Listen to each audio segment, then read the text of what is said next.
Hello everyone, my name is Annual and today we're going to be introducing all the things that will be coming in the next patch of July 7th, so sit tight, there's a lot of things to go over, and yeah. So first things first, we're getting back Dash Pass and it's going to be upgraded from the year before. If you haven't played Dash Pass, this is the time for you to get into Epic 7. It gives you a ton of free stuff including multiple MO5s, and this time around they've adjusted it so there's an actual pity to it. So after your first 20 summons you get a MO5s, and after the 100 you get another free MO5s if you did not pick it up in the ML collector. And then we have a bunch of just a bunch of selectors in general, from like character selectors to artifact selectors. I'm pretty sure 5 to 60 each. And then we have a fully decked selector which basically maxes out the units completely.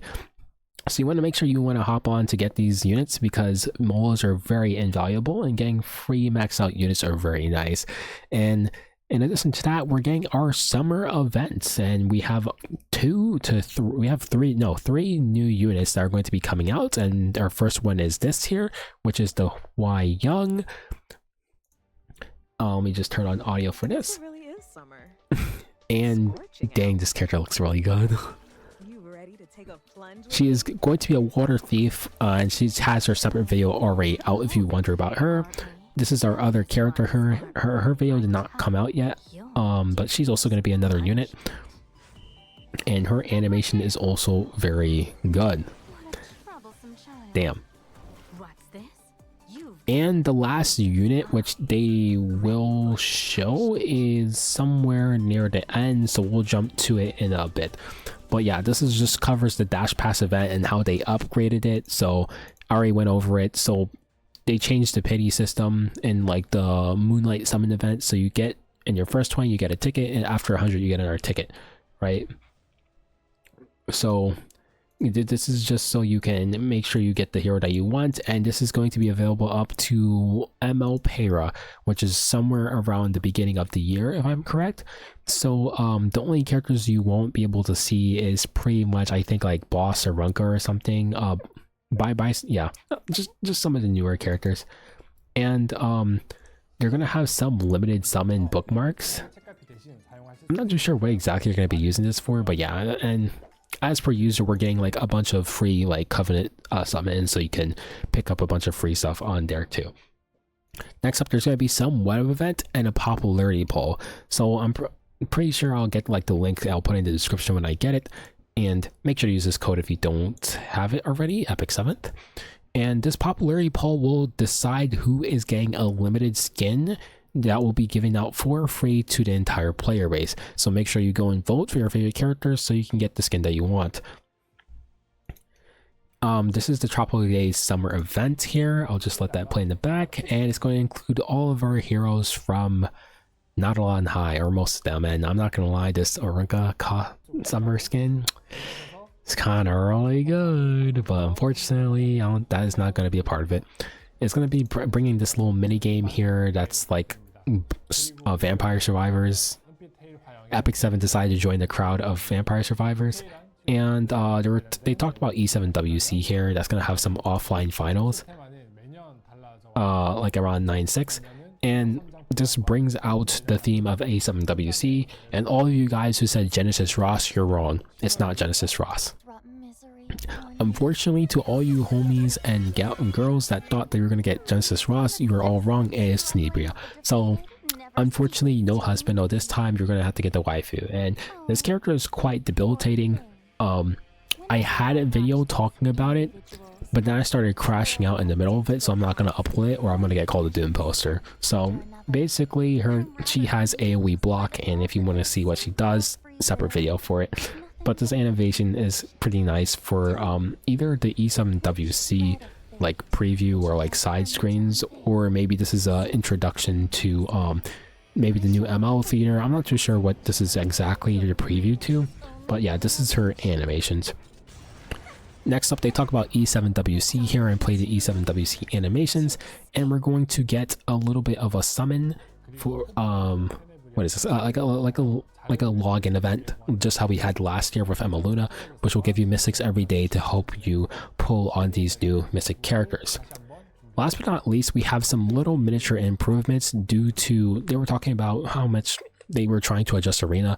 So basically anyone who is above champion rank, so Emperor and Legend, will have weekly resets for their points. So that way their point gaps aren't going to be too far ahead from champion. So anyone who is climbing to those ranks have a possibility to get into the higher ranks. Because normally after like maybe a month or so, because the seasons usually run for a month or two, about like 2 months I think, the point gap would be so high to the point that you wouldn't be able to climb up. So what this basically reinforces that anyone is able to actually get up to higher ranks like Emperor and Legend at any point in the season, as long as you put in the work and have a good win rate. So this is a very fair improvement. They also made a separate arena for newer players called Rookie Arena, which all the new players will get shoved into, and their maximum rank there is Challenger. And basically, this is very good improvement, so all newer players won't have to deal with a bunch of like the ML5s or so, because the moment they reach high challenger rank, they're basically just fighting a bunch of older players who've been camping in the game for 7 years. So this helps like restrict the players that they're fighting, so they're fighting more people around their power level, as well as other players who started at the same time as them. So this is very good. And Expedition is getting a slight revamp to where it records your highest score. So meaning you only need to play once, and that is it. It records your highest score, and you just sweep it for the rest of this for like the rest of the runs that you need. So it's gonna make Expedition a lot more quicker. And in regards to the player survey that they said, they are going to get back to us on the next video. So that is pretty much all the things that is going to be coming, and we can talk a little bit about Bystander Hua Young since we and Tenebria.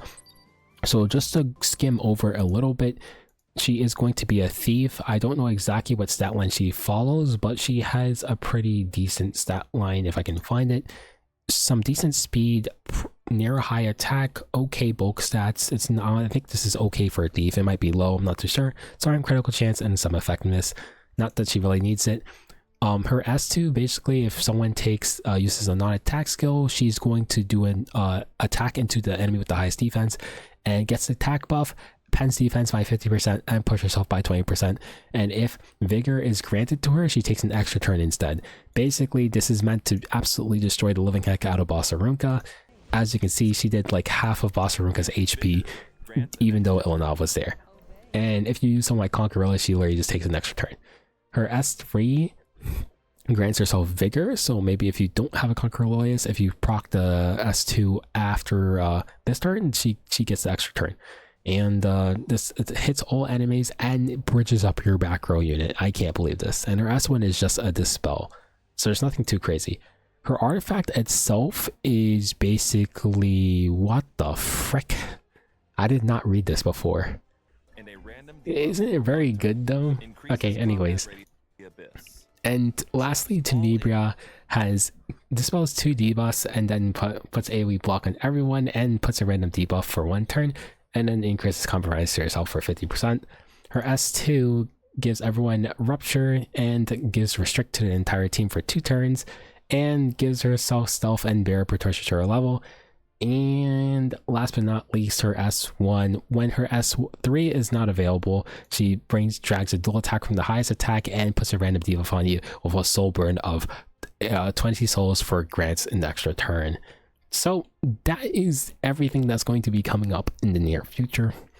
I tried to crunch it down as much as possible. It was a 22-minute video and we crunched it down to roughly 9 minutes. So we'll leave it there from now. Anyways, I'll see you guys in the next one.